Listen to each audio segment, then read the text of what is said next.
ships. And why isn't the news talking about this? We're talking about Russian warships, nuclear warheads, and hypersonic missiles, and it's not even on the news. Russian ships off the coast of Hawaii, not even 25 miles. And this has been going on for weeks. It's just starting to emerge in the news now, I think, because there's so many of us out there reporting on it. Now I feel like we need to start getting on it. And of course, numerous reports of them being up on the coast of Alaska. Many people reporting that they continually get chased off. But if you're anything like me, what you're noticing is a trend of them just closing in. So the big question is this concerning to you? And what type of threat does this pose? Let's go over the details of each situation.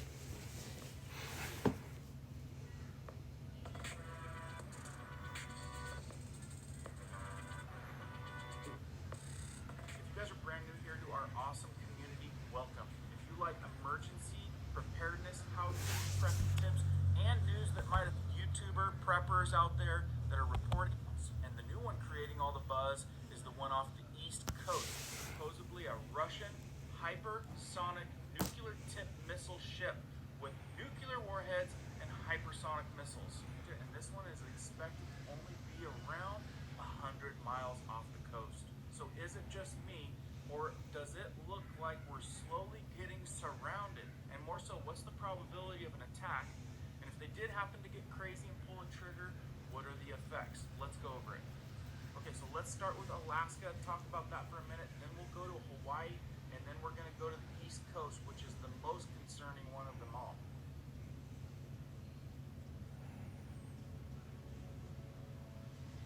So most of us have seen the reports of the ships off of the Alaskan coast, which is, I think, within about 100 miles. And this happens to be Russian ships and Chinese ships. And the reports of those really started ramping up at the end of September into October, which was just a few months ago. Here in this article of Newsweek, you can see it's titled Russian and Chinese Navy ships spotted less than 100 miles off the coast. Now I'd have to say that spotting these ships up off the Alaskan coast is probably more common, not as much as being 25 miles off of the Hawaiian coast or 100 miles off of the East Coast. Real quick, this article said a group of Russians and Chinese warships were spotted in the Bering Sea several dozen miles off of the Alaskan island. And this started September 19th. The U.S. Coast Guard said on Monday, confirming Moscow and Beijing's second joint patrol in 12 months. Now, this wasn't just a couple ships. I believe there was 7 or more ships. Crew of Legend-class cutter USCGC Kimball monitoring a surface action group comprising at least 7 ships, 4 of the Russian Navy and 3 of the Chinese People's Liberation Army. And this was according to the Coast Guard's 17th District. A statement said by the Chinese Navy's Type 055 destroyer Nanchang, which the U.S. classifies as a guided missile cruiser, sailed approximately 75 nautical miles north of Kiska Island. The Nanchang was joined by 2 other Chinese vessels and 4 Russian naval vessels. And they weren't separated, they were all in single file order as they operated in the U.S. Exclusive Economic Zone. Here's a map of the U.S. CG District 17 area of operation, so it gives you an idea of what area and what waters they were traveling in. So what we know is that they're breaking the rules. They're entering in zones that they're not supposed to be in. Is it by accident? Absolutely not. And more concerning, across the board, the Russians and the Chinese seem to be working pretty tight together, especially when they're traveling in single file lines together. In this photo right here, listed in the Newsweek article, you can see that the U.S. Coast Guard is spotting the foreign naval vessel resembling the Russian Navy. In this picture right here, a destroyer from the Chinese People's Liberation Army. Now you can definitely see that these are not ships that are like scientific explorers that got off course. These are warships. These are fighting ships. So I read through a lot of comments. Some people think that it's poor strategy. Other people say, don't worry about it. It's all under control. Let me know what you guys think. But let's move on to the Hawaiian coast. Now this one happens to be so concerning due to the fact that it's been there for I think 3 weeks now, and it's just starting to emerge into the news just a few days ago, which is very bizarre. Now they're saying that this isn't a warship, but an intelligence ship. Crazy thing is that it's only about 25 miles off the coast of Hawaii. In this article of the New York Post, it headlines, U.S. Coast Guard tracking Russian intelligence gathering ship off of the Hawaiian coast. In this picture, you can see the U.S. Coast Guard has a picture of it announced Wednesday only. So here's a photo captured by the Coast Guard. The U.S. Coast Guard announced Wednesday, which Wednesday, we're in like the third week of January, and this was just last Wednesday, and this thing has been there for I think up to 3 weeks now. The Coast Guard has been tracking the vessel off the coast of Hawaii, believed to be a Russian intelligence ship. So I don't know exactly how things work there, but I imagine being 25 miles off the coast of our country should come across a little bit alarming. So now it sounds like they don't even know what they're doing. All right, Shalom. It's the brother Quina. I'd like to start off by giving all praise, honor, and glory to Yahweh, Bahashem, Yahweh Shai, Bahashem, Rakak Radash. Peace and blessings to all the brothers in this truth. I'm back at you with another lesson. I'm going to title this one, Why is Russia and China surrounding the U.S. coast? Right? Why is Russia and China surrounding the U.S. coast? And we're going to go into why, and we're going to go into why using the scriptures and show you how that is Bible prophecy, right? Because Russia is going to, the Lord is going to use Russia to destroy America, right? And this is all Bible prophecy, and if you understand Bible prophecy and been reading the scriptures and getting an understanding, then you can understand why America is involved in Russia's war with Ukraine, and things are heating up between the two. And China is one of America's allies, but it speaks about it in the scriptures as well that the nations is going to turn on America, Mystery Babylon, right? And they're going to fight against America, and they're going to play his part in destroying America, but it's going to start with Russia. So without further ado, this is Revelations 11, verse 14. It says, the second woe is past, and behold, the third woe cometh quickly. So now the woe represents the war, right? You know, we've been through World War I, World War II, and World War III is cooking up pretty fast. And it's just said the second woe is past, and behold, the third woe cometh quickly, right? So we know that World War III is on his way, right? As you just seen in that video, that guy was just telling you, like he was just showing you how Russia and America is surrounding the coast, and they trying to make it seem like it's just in the news reports they putting it as if it's just intelligence ships just gathering around getting information, but no, we ain't gonna let them do us like that. It's much more serious than that, because they are warships, and the ships are armed with nuclear missiles. So if they was just around to gather information, then they probably wouldn't be armed. But since they armed, then you know that's an actual sign of them pretty much sending a warning to America, right? This is Isaiah 54:16. It says, behold, I have created the smith that bloweth the coals in the fire, and that bringeth forth an instrument for his work. And that instrument is going to be those nuclear missiles, those nuclear warheads, right? And I have created the waster to destroy, right? And so the Lord, like when you understand Bible prophecy, right, the Lord is really the one who you should be giving credit to for creating these nuclear missiles, because he put the information into the individuals, the humans who actually put them together to create the missiles, and the missiles is created for a purpose, and it's going to be used in the coming of the second death, right, which is going to be the lake of fire that the Bible speaks about, right? And that's pretty much what it's saying when it says, I have created the smith that bloweth coals, right? So the Lord is taking credit for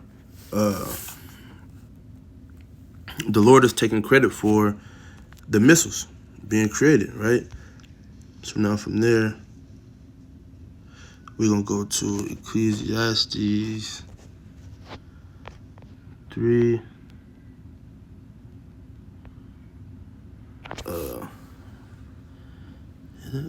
On Salaki, Ecclesiastes 35.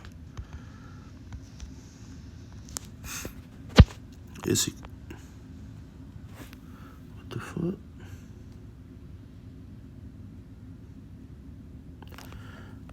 That's I don't know. Hold on.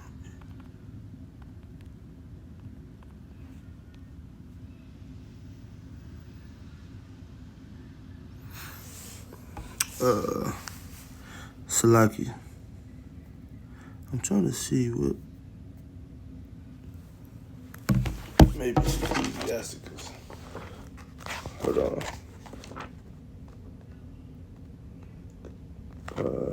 Sarat.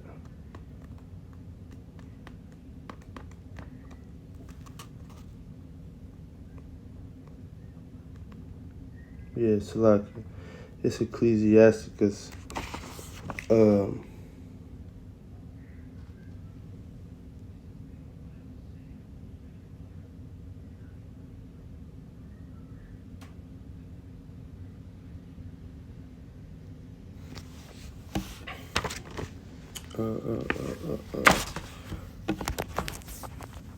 Third. We're gonna jump to Salaki. I think I put the wrong scripture in there to go over, but this is we're gonna jump to the next one, which is Jeremiah 50, right? And we're gonna go down to verse 33. And it says, "Thus saith the Lord of hosts, the children of Israel and the children of Judah were oppressed together." So that's going into, so right, we just read Revelations, right, when it said the second woe is past and the third woe cometh quickly. And then Isaiah, where it was just getting into damn, that shit threw me off. Let's go back to Isaiah real quick. I'm gonna open up another tab. Right.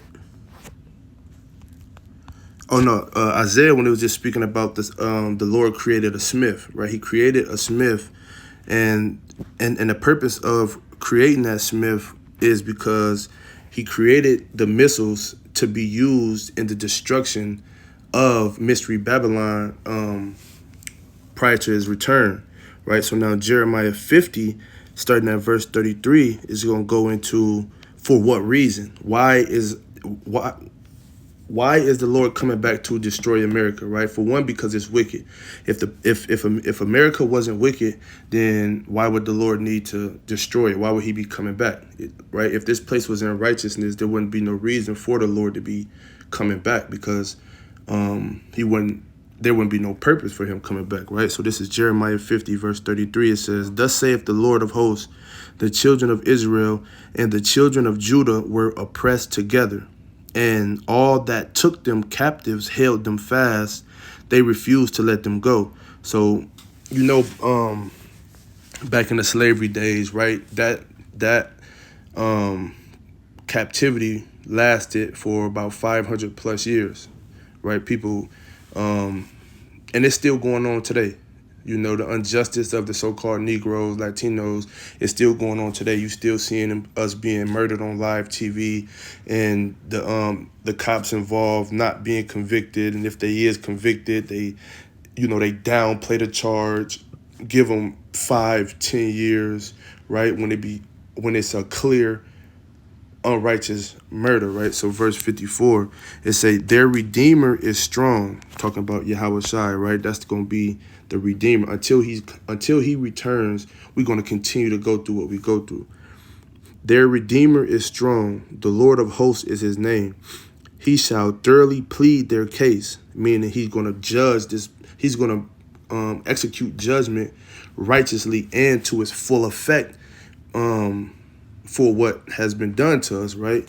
"He shall thoroughly plead their case, that he may give rest to the land and disquiet the inhabitants of Babylon," right? Verse 35, "A sword is upon the Chaldeans, saith the Lord, and upon the inhabitants of Babylon, and upon her princes, and upon her wise men.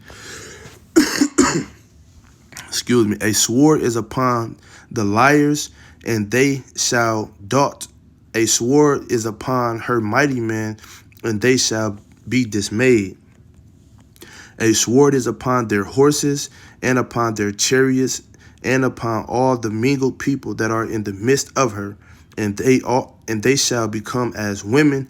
A sword is upon her treasures, and they shall be robbed. So now that sword is talking about is the nuclear missiles, which is going to cause this place to melt, pretty much, right, so to speak. Right, and it's saying that the armies of this place, the people that's the armies of this place, the other nations, that's everybody that's joined hands with Babylon, the America Mystery Babylon, who agrees with her ways, is taking sides with this place, is all against the Lord, right? And so when it said a sword is upon them, meaning that everybody that's involved is going to be taken down by the sword. Verse 38, a drought is upon her waters, and they shall be dried up, for it is the land of graven images.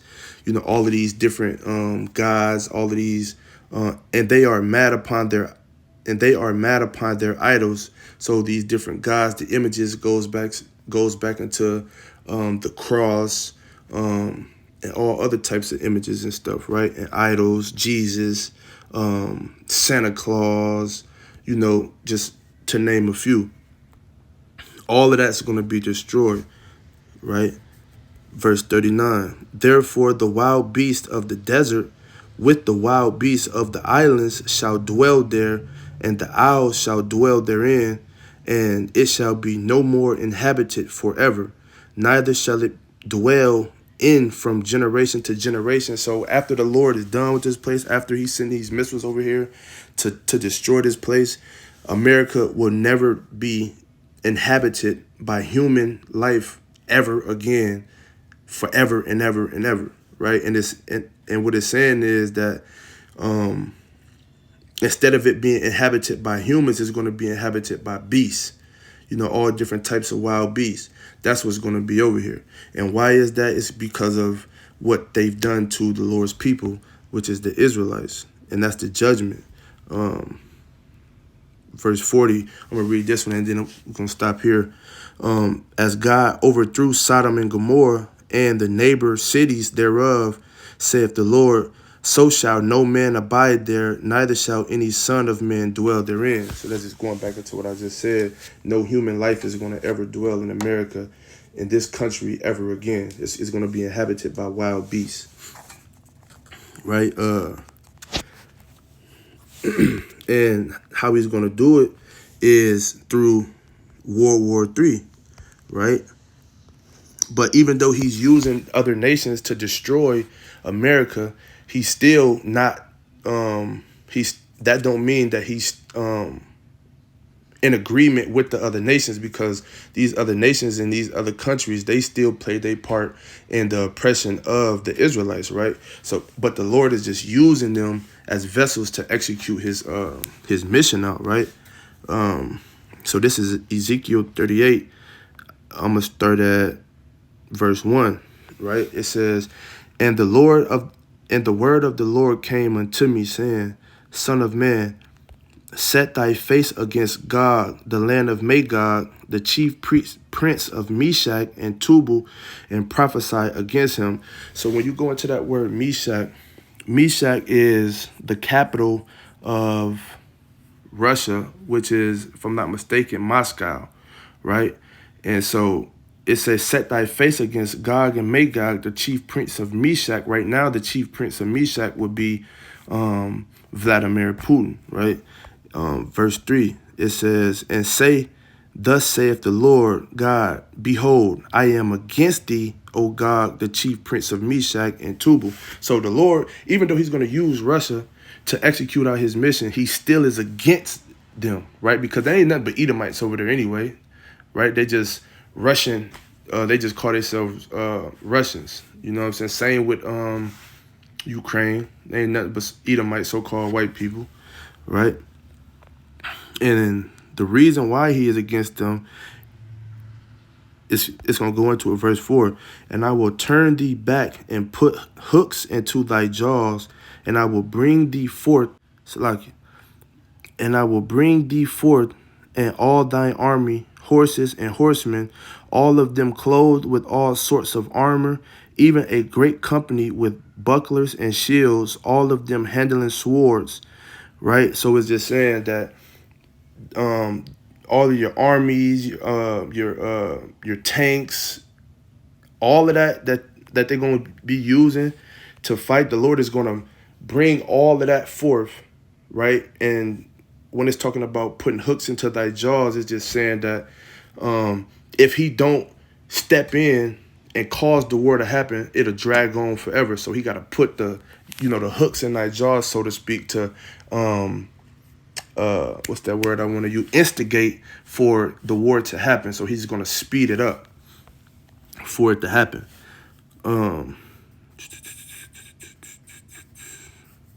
From there, we're going to jump to Revelation 18, right? Revelation 18, verse 6, it says, reward her even as she rewarded you, and double unto her, double according to her works. And the cup which she hath filled, fill to her double. So everything that America has done, to the slaves, to the so-called Negroes, Latinos, Native American Indians, the Lord is saying that he's gonna put everything on her double, right? And the leaders, and when I say her, I'm just speaking to America because it's going to be destroyed, but there's people who's running America, the leaders of America, which is descendants of Esau, right? Which is the so-called white man, right? The devil that the Bible speaks about. And they are the main suspects in this crime, right? So from there, we're going to go to Psalms 11. Psalms 11 and 6, it say, upon the wicked he shall rain snares, fire and brimstone, and an horrible tempest. This shall be the portion of their cup.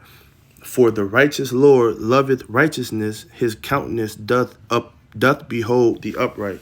So the snares, fire and brimstone is going to come by way of nuclear missiles, right? And that's why you see Russia, China gathering up on the East Coast, the Hawaiian coast, and off the coast of Alaska, because those are warnings that they send into America because they still in Russia's business. And Russia, the same way Russia was supplying, if I'm not mistaken, the same way Russia was supplying us with like wheat, I want to say gas, and just to name a few other things like that, they supplying China the same way. So China and Russia, China need Russia in a lot of different ways.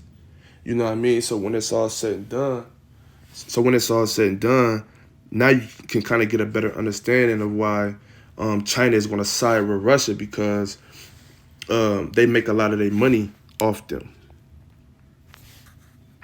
right? I'm gonna jump to Revelations 21. This is the last one right here.